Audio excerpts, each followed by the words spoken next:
মা, হায় হায়, তুমি পড়ে যাবে তো। বালতি জলটা দাও। আরে পড়ে যাবে ওখান থেকে। কিছু হবে না, তুমি বালতি জলটা দাও না, গরমে ঘেমে যাচ্ছি আমি। পুরো রান্নাঘরটা তেল কালি ময়লা ভর্তি হয়ে গেছে।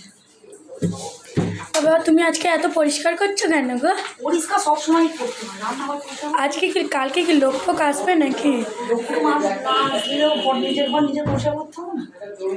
পড়ে যাবে গো। কিচ্ছু হবে না, পড়ে গেলে ধরে নিবে। আমি তাহলে হাত বাড়িয়ে আছি, এসো। সাপের পরোটা দেবো, সাপের পরোটা ঝোপ করতে না,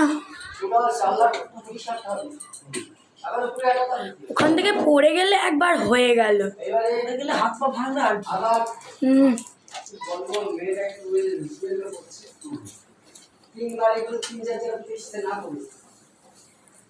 পড়ে যাবে দেখো, ওই উল্টে পড়ে গেল। একটা